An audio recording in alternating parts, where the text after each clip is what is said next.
Injil Yesus Kristus menurut Santo Lukas. Dimuliakanlah Tuhan. Pada waktu itu datanglah kepada Yesus beberapa orang membawa kabar tentang orang-orang Galilea yang darahnya dicampurkan Pilatus dengan darah korban yang mereka persembahkan. Yesus menjawab mereka, "Sangkamu orang-orang Galilea ini lebih besar dosanya daripada dosa semua orang Galilea yang lain karena mereka mengalami nasib itu? Tidak, kataku kepadamu. Tetapi jikalau kamu tidak bertobat, kamu semua akan binasa atas cara demikian. Atau sangkamu ke-18 orang yang mati ditimpa menara dekat Siloam lebih besar kesalahannya daripada kesalahan semua orang lain yang diam di Yerusalem? Tidak, kataku kepadamu. Tetapi jikalau kamu tidak bertobat, kamu semua akan binasa atas cara demikian."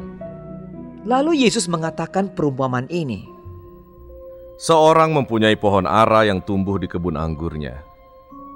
Dan ia datang untuk mencari buah pada pohon itu, tetapi ia tidak menemukannya. Lalu ia berkata kepada pengurus kebun anggur itu, "Sudah 3 tahun aku datang mencari buah pada pohon ara ini, dan aku tidak menemukannya. Tebanglah pohon ini. Untuk apa ia hidup di tanah ini dengan percuma?" Jawab orang itu, "Tuan, biarkanlah dia tumbuh tahun ini lagi. Aku akan mencangkul tanah sekelilingnya dan memberi pupuk kepadanya. Mungkin tahun depan ia berbuah. Jika tidak, tebanglah dia."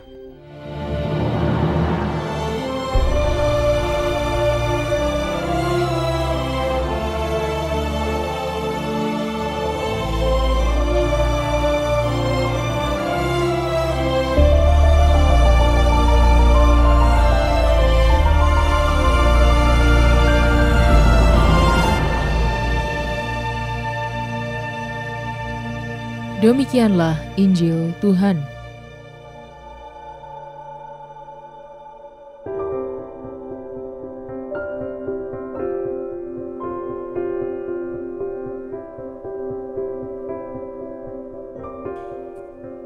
Hidup yang berbuah. Renungan oleh Romo Siriakus Mariandolu Okarm. Sahabat Cafe Rohani, setiap kali seorang petani menanam pohon buah, pasti dia mempunyai satu tujuan, supaya pada waktunya ia memanen buah dari pohon itu. Kalau dia menanam pohon jeruk, dia tentu berharap supaya pada suatu waktu ia bisa memetik buah jeruk dari pohon jeruk yang ia tanam. Karena itu, betapa kecewanya petani bila pohon itu tidak menghasilkan buah yang diharapkan. Kekecewaan seperti itulah yang dilukiskan Yesus dalam Injil hari ini. Pohon itu tidak berbuah, dan karena ia tidak berbuah, maka tidak ada alasan baginya untuk hidup selain dipotong. Hidupnya tidak berguna, dan keberadaannya sia-sia belaka. Begitu juga hidup kita. Kita hidup untuk menghasilkan buah yang baik bagi kehidupan ini. Hidup yang tidak berbuah tidak ada gunanya. Hidup seperti itu bagaikan pohon ara yang tidak berbuah, maka layak untuk dipotong. Tapi Bapa Surgawi yang punya kehidupan ini, Dia begitu sabar dan murah hati dengan memberi kesempatan kepada pohon kehidupan kita untuk berbuah. Kesempatan sekali lagi diberikan kepada kita. Maka yang harus kita lakukan sekarang adalah mencangkul tanah dan memberikan pupuk pada pohon kehidupan kita. Tanah batin kita untuk diolah. Bertobat adalah cara kita mengolah tanah batin kita supaya pohon kehidupan subur dan berbuah. Kalau kita tidak bertobat dan berbuah, maka kita akan binasa. Setiap orang bertanggung jawab atas perkembangan dirinya, bagaikan pohon ara dalam perumpamaan Yesus. Ada saatnya setiap pohon dinanti buahnya dan dinilai berdasarkan perkembangan apa yang sudah dihasilkan. Di dalam Kristus, kita bisa mencapai kesatuan iman, pengetahuan yang benar dan kedewasaan sehingga tidak mudah diombang-ambingkan oleh zaman dan segala kesulitan. Kiranya itulah situasi pohon yang baik dan berbuah. Selamat menikmati menu hari ini.